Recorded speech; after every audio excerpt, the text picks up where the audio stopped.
assignment as an email. So I will send you revised instructions for the first one. Let's submit it over the email. Right. So I want to apologize for the two lectures which could not get through successfully because of some technical issues of my laptop.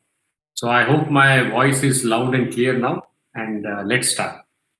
So we were discussing about bootstrapping, and we had seen how we could support a new programming language uh, by writing translators, by taking a subset and writing the translator for the first subset in assembly, and then building on that using supersets of that subset.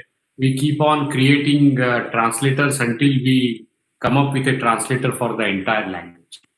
And then we also discussed that even the first subset which we have to support, maybe we cannot, we may use some existing higher level language to support it rather than implementing it straight away into assembly language. And that higher level language is something whose executable version is available with us.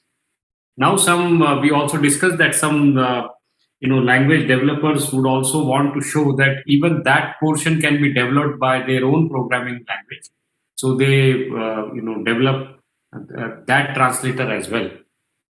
Now let's talk of this machine where we want to support a programming language on a new machine M dash, and various possibilities are there. We are just discussing the possibilities. The first possibility is the same possibility which we had discussed for machine M. That is, we develop the translator of Pascal to M in M itself, which is, we know, very tough for us to do. The second possibility which we had explored was that if we have an already support for an already existing language such as C, so we could write Pascal to M translator in C, which is little easier than possibility one, but it is still lot of work because we have straight away writing into converting it into machine code. The third possibility is something which we had discussed where we create subsets and develop these translators for the subsets. So that's the third possibility. But given the fact that if we already have a translator of Pascal to M and the executable version of that is, it is written in M, then few more possibilities come out. So let's discuss those two possibilities here. So this is this possibility number 4. So we have this step 1 where we develop. So we have this subset P of Pascal, and we develop this P to M dash translator in M dash, similar to the other earlier translator where we had P to M translator written in M. So similar to that, we have P to M dash translator written in M dash. Okay, so the bottom part is something which we write first. And then we have this second step where initially we had written this translator of Pascal to M in P using the subset. Now, if we hand translate this translator into Pascal to M dash written in P, so this is translation by hand, or writing this piece of code all over again. But now we are writing it in this subset P, and then we pass it through P to M dash translator working on M dash, and finally with this we will get this P to M dash translator, and the executable code works on M dash. Okay, so that is this possibility number 4, and we can still improve over this possibility by.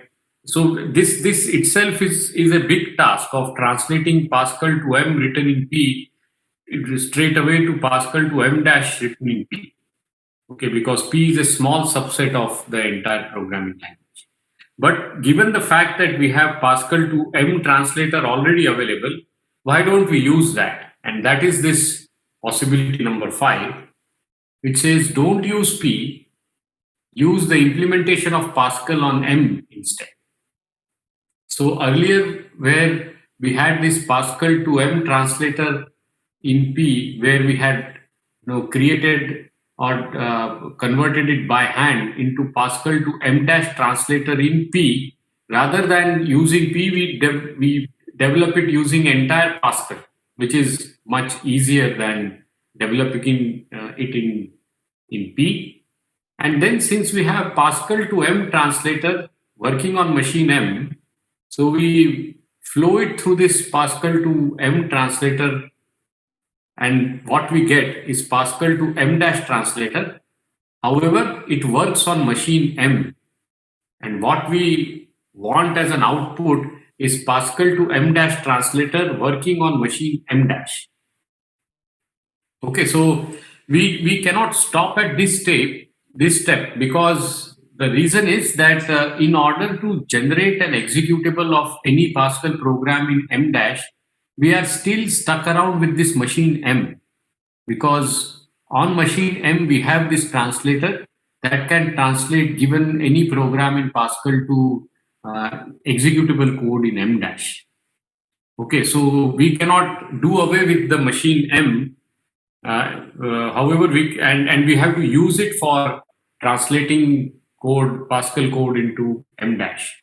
So to get rid of machine M, we use this second step. And this step is called as the cross compiling step. So what we had obtained earlier was this Pascal to M dash translator written in Pascal. So that we had created it by hand. We now pass it through the translator Pascal to M dash working on M, which we had created in step 1. And what this will give us is the thing which we are looking for, that is Pascal to M dash translator now working on machine M dash.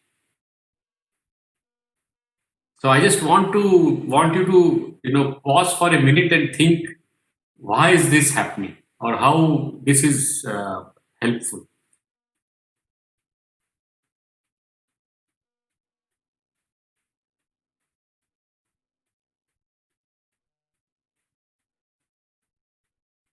So just to explain, so the first translator Pascal to M dash written in Pascal. So this takes any Pascal program and converts it into M dash.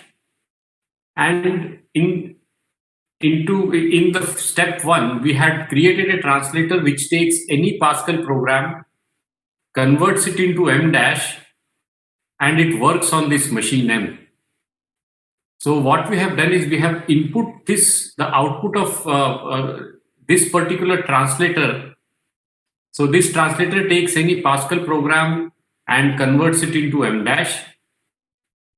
And this is itself written in Pascal. So the translator itself is input to this Pascal to M dash translator written in M. So what it produces is the translator, now the executable code working in M dash itself, and therefore we get this output which is Pascal to M dash now working on machine M dash. Is this idea clear?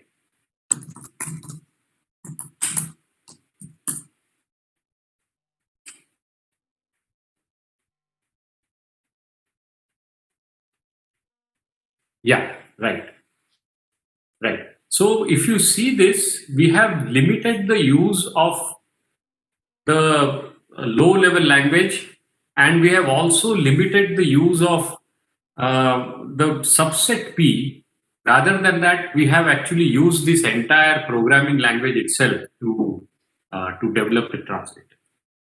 The final step, which is not present in the slides, but which we had discussed briefly, is to improve it even further.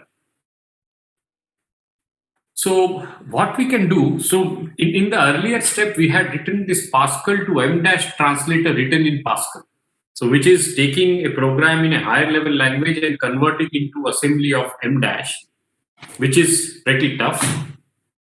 But what we can do instead is to have is to write this translator, which is M to M dash, that is an assembly language, into another assembly language. And for implementing that translator, we use this entire programming language Pascal, whose support on M we already have. Right? And this particular translator is much easier for us to write because mostly these two machines, their assembly languages would be more or less the same.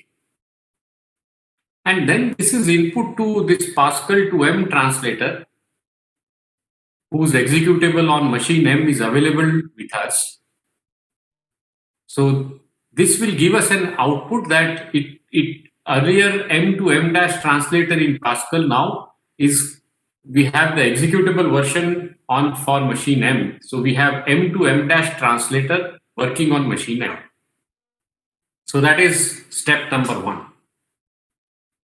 Then in step number two, we take the translator itself, that is translator of Pascal to M in M, which we had available with us. And this translator is input to M dash translator written in M. This we have created in step one.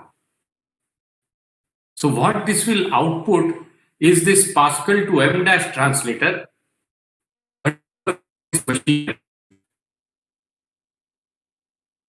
Okay.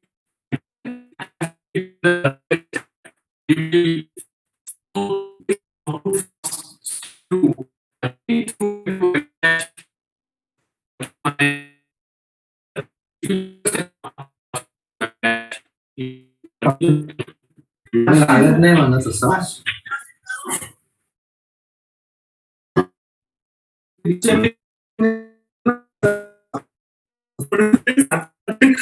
साक्षी कसं काय एवढं ओढत नाही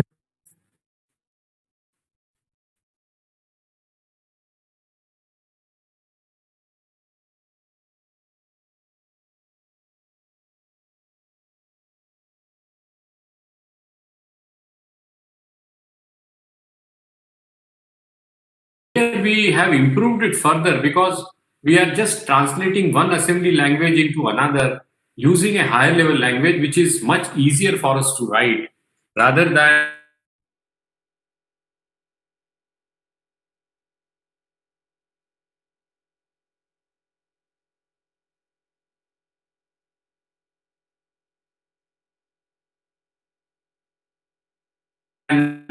writing the translate.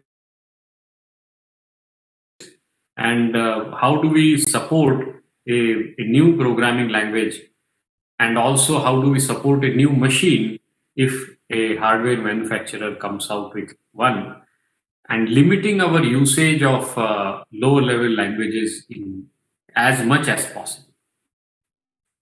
So this ends this discussion on bootstrapping. If there is anything to discuss, we will take it up now. Otherwise, I will start with a new topic, and that topic is about data types and how data types are supported in programming language.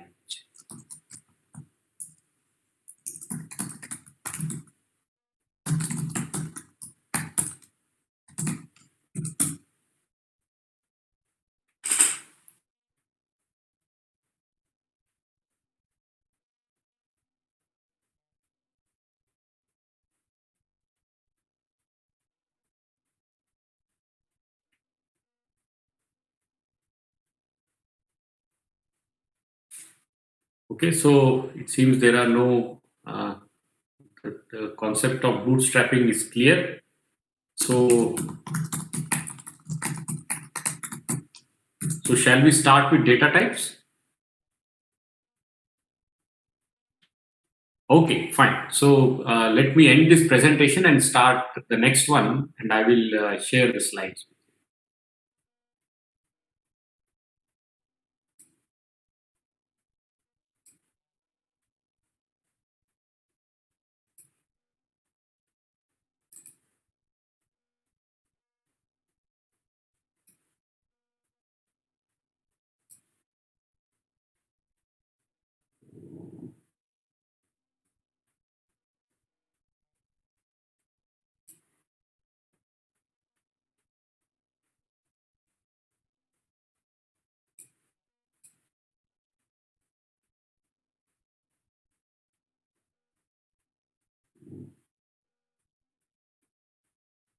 So is the slide visible?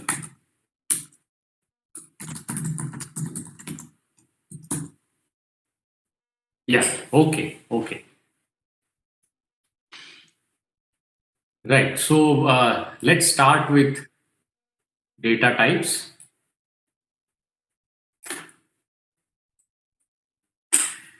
Right. So to begin with, whenever we have written any programs, we have always used types. And how do we view at the types is something that is written in this slide.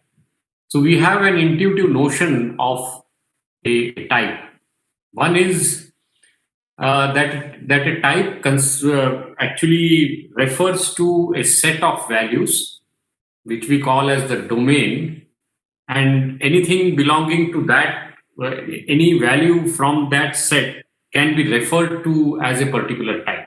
And whenever we create objects of that type, the objects must have values which are within that set that is to be considered. So, for example, let's talk of an integer, and let's talk of a signed integer, and let's assume that our machine supports 32-bit. Then we know that any number from minus 2 power 31 to 2 power 31 minus 1. So if there is any integer that is to be represented in that range, then we could use this data type int or integer or whatever name a particular programming language allows us to use. So therefore, this domain, any object which has a value within this domain, it can be referred to using this int type, and this is called as the denotational approach of looking at types. The second approach is to look at the internal structure of any object which belongs to a particular type. So this is more meaningful when we talk of types which are collections like arrays or structs or so on. But even for basic data types, we would need to know how is the structure of the type itself. So, for example, the integer data type, we know typically it is implemented as in the 2's complement form, where the leftmost bit is the sign bit, and then we have the value associated in the rest of the bits. And then there is a way with which this particular number is to be interpreted in the 2's complement representation. Similarly, we will also talk of the structure of a floating point type very shortly in a few slides later. So we would look at the structure and then understand that this particular bit pattern, which is represented in memory, refers to this particular type. Similarly, there is a structure associated with arrays or records or structs. So that is called as the structural approach, to look at types the way the elements of the types themselves are represented.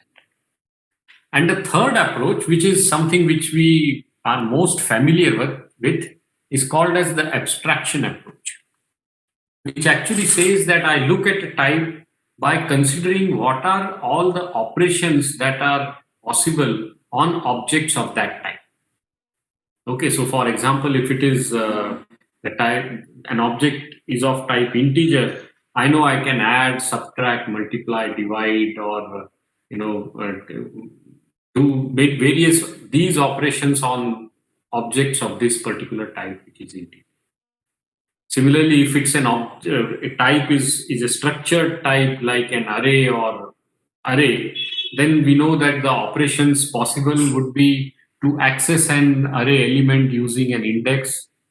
And then if the language supports whole array operations, then we could actually add two arrays together and so on and so forth based on what language support allows us to do. So that is called as the abstraction approach. And we will take a look at all of these when we discuss about types in detail and how their implementation is done by programming languages. Okay, so before we do that, let's talk about why types are there in the first place. So if you see machine language and even assembly language, there the support of types is either absent or it's very rudimentary. Okay, and because of that, we could implement or we could interpret any memory location by referring to it by a type which it is not supposed to refer to, and that leads to a lot of meaningless operations. So just to make this thing clear, everything in memory are just bits. So how to interpret the bits is the responsibility of the programmer. In assembly or in machine language, that entire cognitive load is there straight away transferred to the programmer. He has to always remember that this memory location it stores an integer, the other memory location stores a floating point number, even though the bit patterns of both these memory locations might be exactly the same, but they refer to altogether different objects, and the objects have totally different values themselves. Okay, so that cognitive load, to reduce that cognitive load, when high level languages came up, the first thing they decided was to annotate these memory locations with their type information, which is a help to the programmer now that he doesn't need to remember the type of that particular memory location, because the higher level language itself is referring to it that way. And the higher level language now also has the responsibility to allow only the meaningful operations on the memory location which we are referring to. So it gives an implicit context of a particular object stored in memory, and therefore it restricts the number of operations possible on that particular memory location, or on that particular object which refers to the memory location. So for example, if we are talking of an integer, it restricts the operation that we could only perform the arithmetic operations on integers, and we cannot really have an operation which extracts one of the bits of the integer. For example, many programming languages do not allow such operations to be done on integers. So with the knowledge of types now, the language implementations, that is the compilers or the interpreters, can help the programmer further by checking for types. And checking would make sure that meaningless operations on objects of that type do not occur in the program. So that is, if the programmer by mistake wants to add an integer to, let's say, a record, or an integer to a character, then, and if as per the language rules this particular thing is not permitted, the compiler can flag an error then and there, saying that an operation is invoked on incompatible types. Okay, so type checking prevents such meaningless operations to be done on objects of that particular type. And as we will see, quite a bit of this type checking activity can be done at compile time itself, that is before the program begins to run. So the compiler can do this work and prompt the user about potential type mismatches that might be present in the program. Therefore, save the programmer the effort of discovering those type mismatches only after the program is run, and which is, by the way, extremely tough for the programmer to debug also. But language implementations cannot always detect all types of type mismatches, and mainly if it is done only at compile time, that is called as static type checking, then many type mismatches may not be detected. And if the type checking itself is done at runtime, That is, before any operation is applied, the type checker is invoked and it checks whether the operands which are to be there for that particular operation are of the same type. Only then it allows that operation to go through, either the same type or types which are compatible for the operation to be invoked. Okay, then it then it allows the operation. Otherwise, it gives a runtime error prompting the user that there is a type mismatch there. But even in that case, some kinds of types may not even be detected during runtime, but that number is extremely small. And then it also uses this type information to decide on what kind of operation needs to be invoked. So this is the second point, which says polymorphism results when the compiler finds that it doesn't need to know certain things. So, for example, let's say I write a statement x is y plus z, x is assigned to y plus z, where y is an integer and z is a float number, and let's say x is an integer. Then, as per the rules of the language, we know that integer and floating point numbers, even though they have a totally different representation, but as per the rules of the language, if we want to perform addition of these two objects, one an integer and another a floating point number, then the language rules say that the integer needs to be converted to a floating point number and then invoke the floating point addition operation. So this plus symbol, which is the same that is used for integer addition as well as for floating point addition. So in this particular context, the compiler would be able to know that the floating point addition operation needs to be called, which is invoking of a totally different kind of an instruction in the assembly language.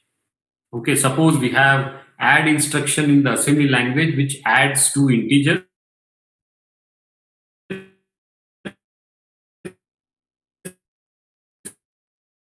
And if we have an f add kind of add assembly point numbers,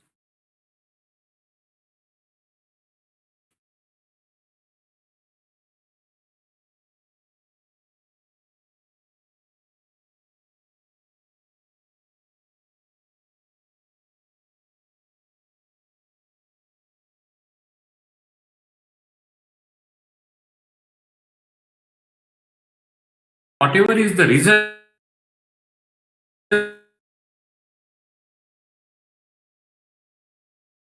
now is now needs to be converted back to an integer. As we said,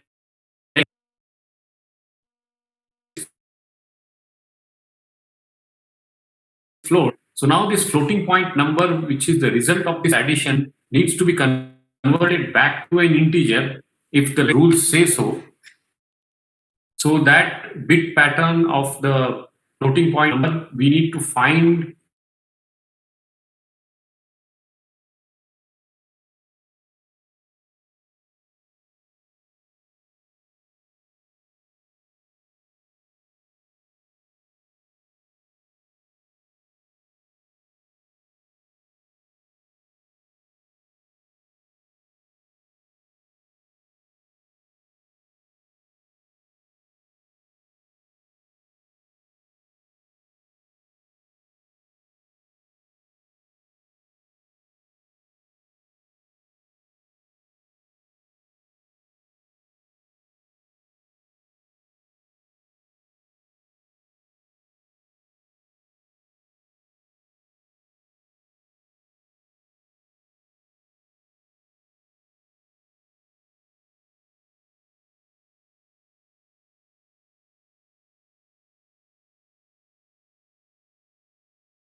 integer, then use the floating point adder same directly. And if one of them is a string and we also have a plus operator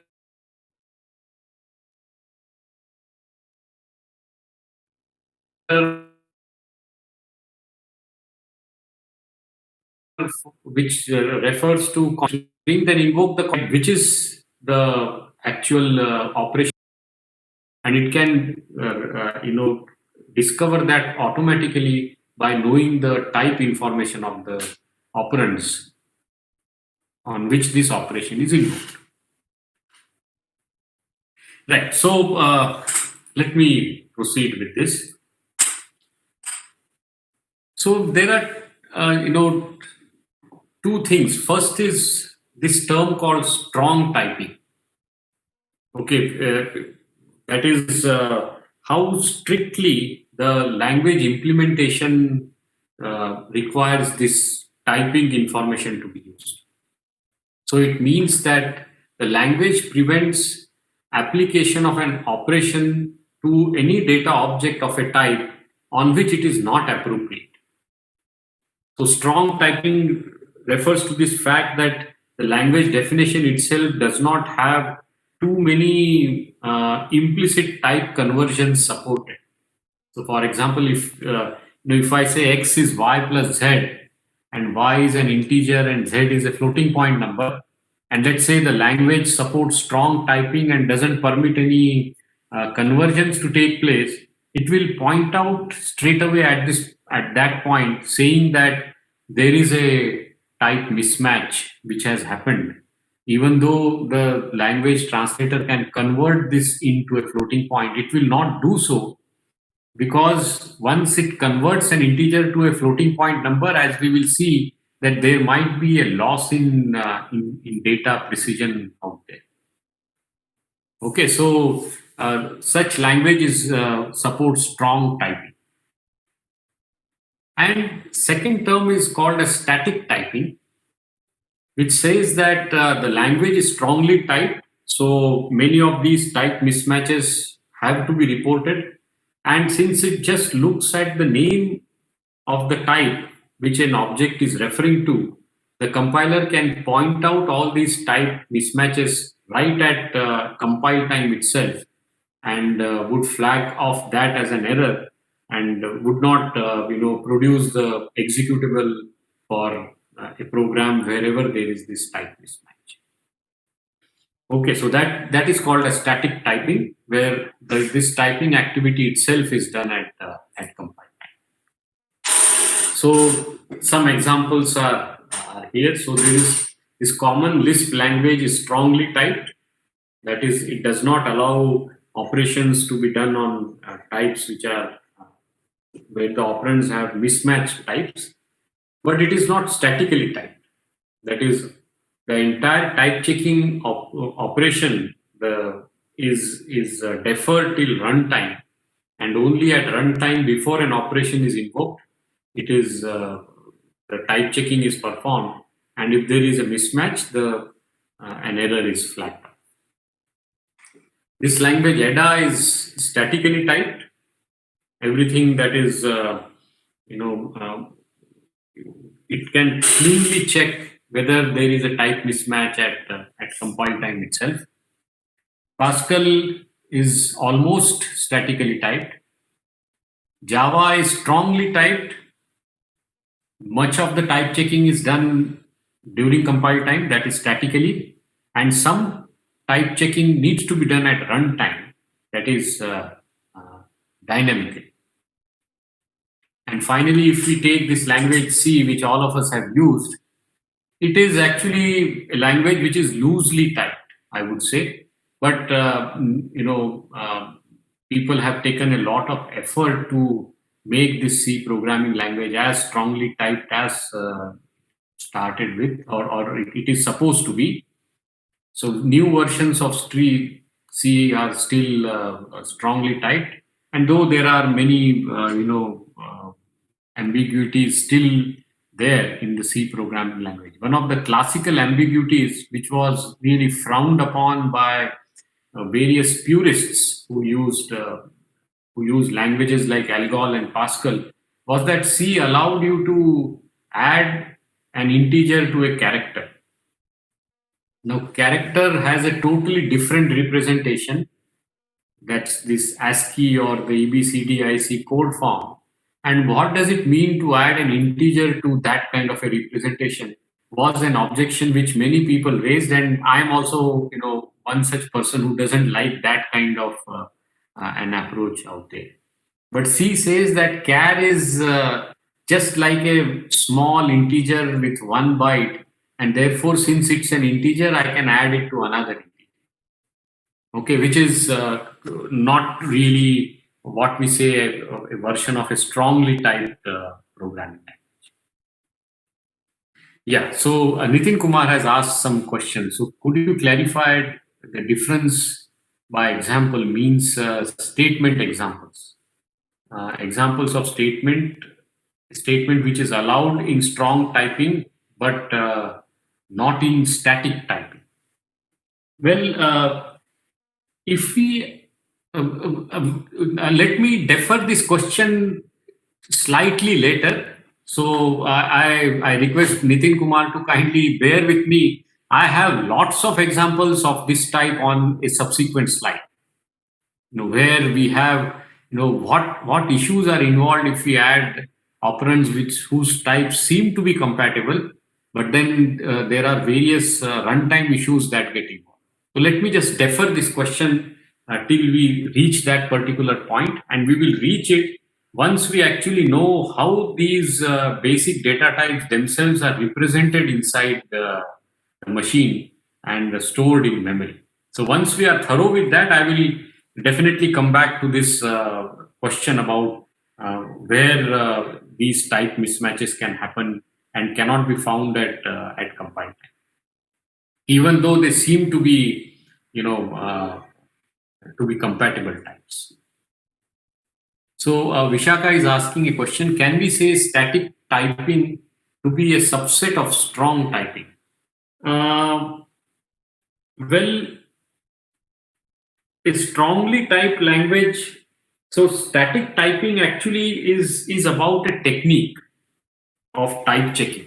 So whether the type checking is done at compile time or at runtime, and strong typing is a language feature.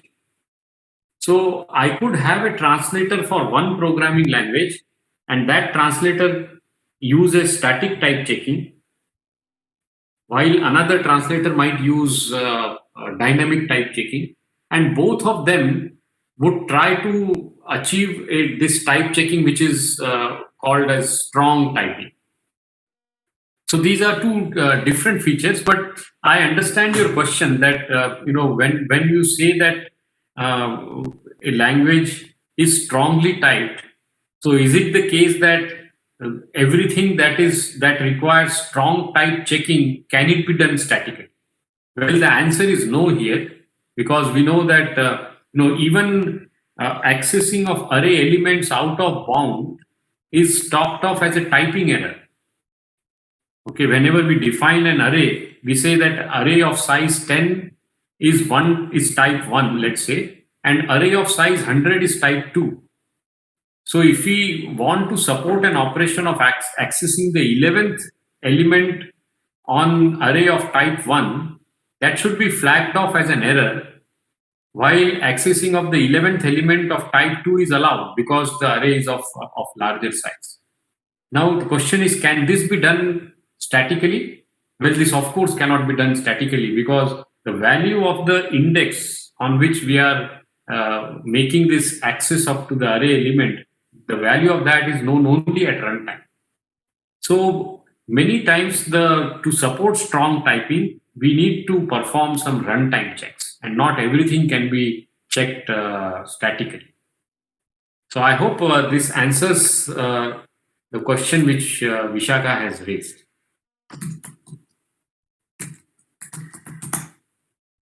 Yeah, okay, fine. So let's proceed. So we have some type systems which use this various kinds of types. So first, let's talk about these discrete types.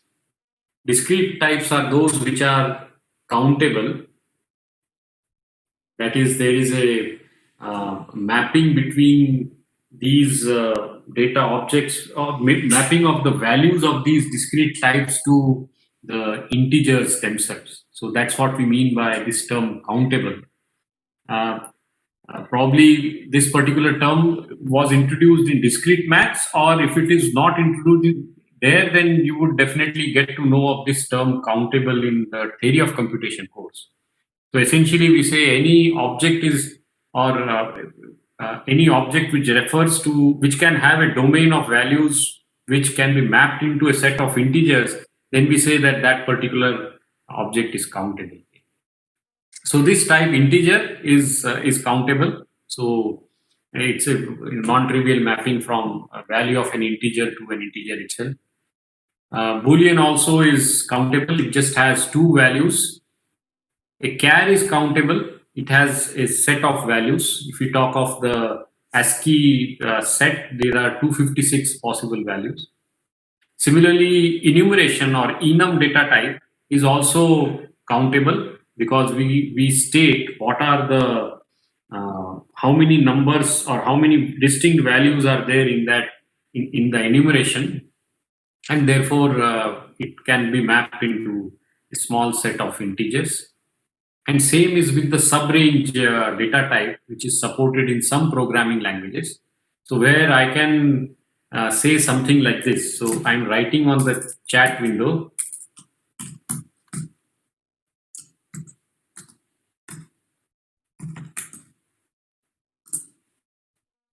So on the chat window, what I have done is defined a variable named x. So where is the keyword used to define a variable. So this is a variable whose name is x, and after the colon, we have written two integers 0 dot dot 100. So this says that x is a x can have values from 0 to 100, that is 0, 1, 2, 3, and 4, and so on till 100. It cannot have a value, a negative value, that is something -1 or so on, and it cannot have a value greater than. So this actually is a subrange of the integer set itself.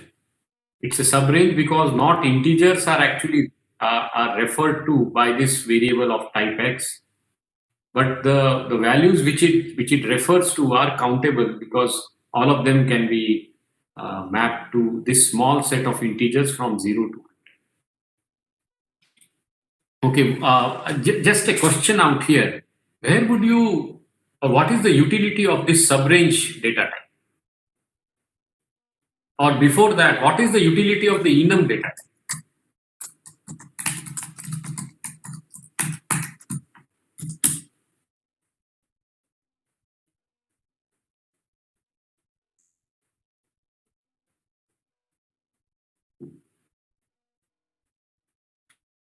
Where would you use enums, enumerated data types?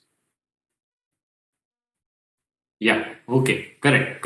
So, correct. So, if you want to, yeah, so it makes code more readable. It can use some limited number of possible values which you can refer to. It can be used to define connected constants, etc., etc. So we have seen various examples, like we have an enum for all the weekdays, that is Sunday, Monday, and so on till Saturday. So so now in the piece of code that I write, I can use these words Sunday or Wednesday in my code, rather than referring to them by integers, saying Sunday is 0 and Wednesday is 3, and so on and so on. Right? So it has that advantage, and as Pulkit has stated, that subrange can also be used to limit ranges of certain things. So, for example, this 0 to 100 can be used to refer to something like a mark. So suppose we want to design a system where the marks need to be entered as integers, and you cannot have fractions, and you cannot have negative marking. Then this is a new type that we want to refer to, and that can be used. That can be referred to using this subrange. So we don't need all integers, as Vishaka has correctly stated. We just need a part of the integers. That's all. Correct. So great. So we'll see these types, and we will, have some examples where we operate on these types and see what are the results of the operations. So, and then we also have scalar types, which are one dimensional, but they are not countable. So some programming languages support this type, which is called as discrete, where we could have a range of values which could be represented, and the range may be infinite itself. Okay, so some languages do support that. A language like Scala or Erlang or so. And then there is one dimensional type, a scalar data type, which all of us have used, is this real numbers. We can see which is called as float. In some languages, it is called as a real number. As the name is close to the mathematical term of what we mean by a real number. Float is actually a term which is very close to the implementation style of a real number. So for implementing a real number, we use some features which are called as floating point numbers, and because of that, this term float was coined for real numbers. So essentially, it is referring to a real number. Okay, so that is numbers which can have a mantissa and an exponent associated with them, and we could also represent fractional parts. So these are one-dimensional types. And then we have composite types as well, that is records or structs as they are called in C, and also this unions, which are special types of structs. Then we have arrays. We also have strings, which are special types of arrays, where the data type of all the array elements is a char, so then it's a string. If the data type of all elements might be an integer, float, or anything else, it's called as an array. And we could also have arrays of arrays, or two-dimensional arrays and three-dimensional arrays, and so on and so forth. And some languages support this set data type itself as a basic data type, where a set consists of a collection of few objects, and there is a way with which the set data type itself could be implemented. Some programming languages support pointers, which can refer to an address of a particular data object, while many programming languages do not support pointers. And then we have languages like Lisp, etc., which support a list itself as a basic data type.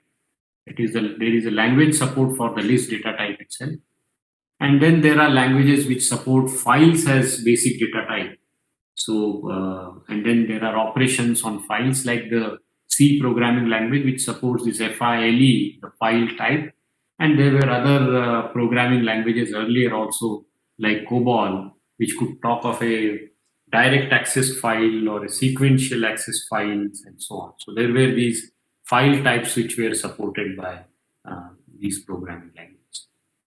So we will see the implementation details of all the types. So we will start with the countable discrete types.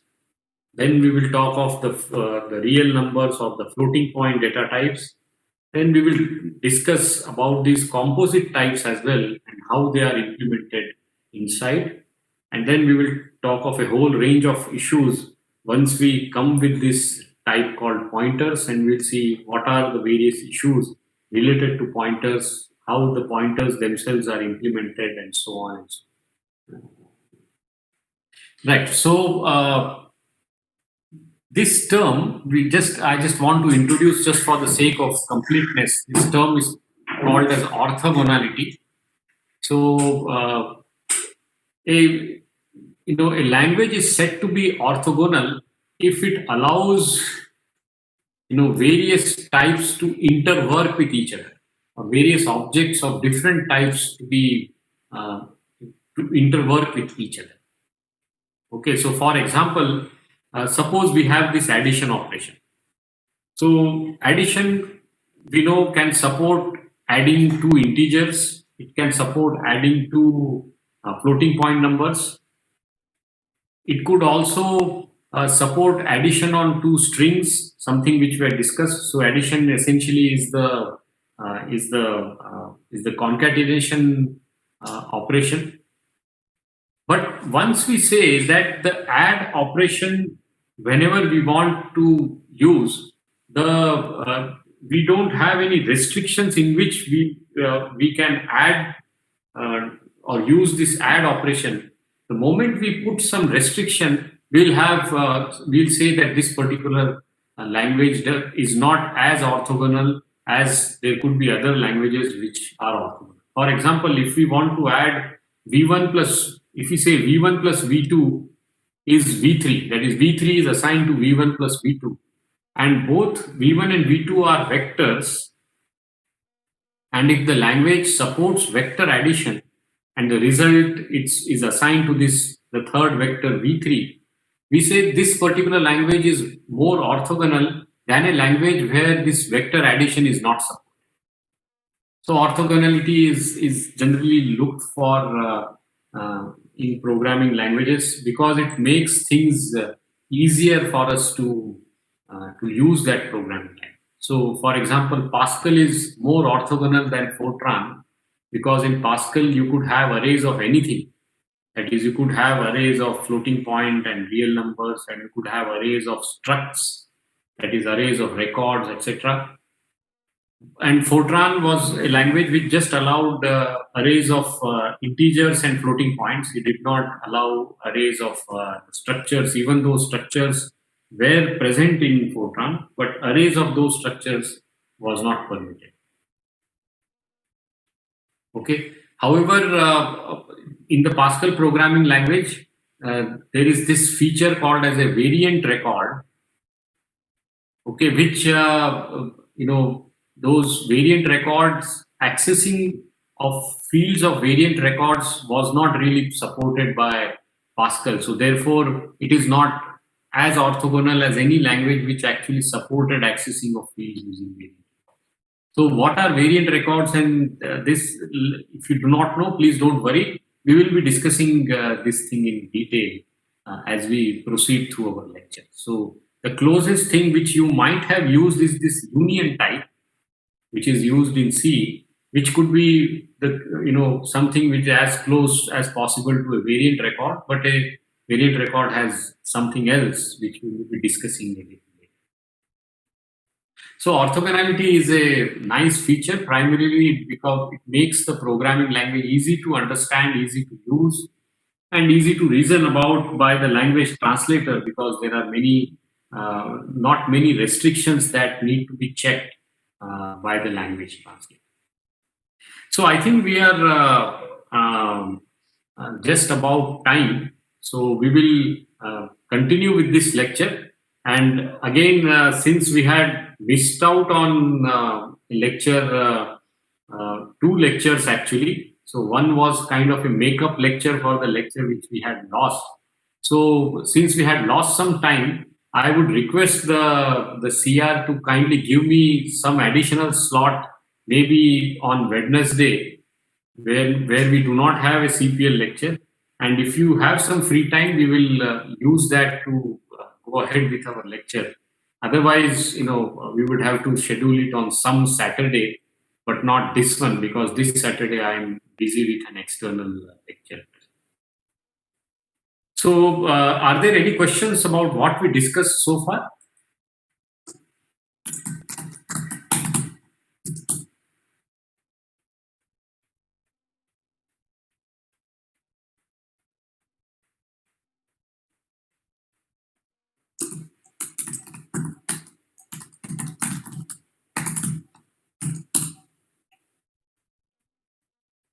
So, shall we end the lecture?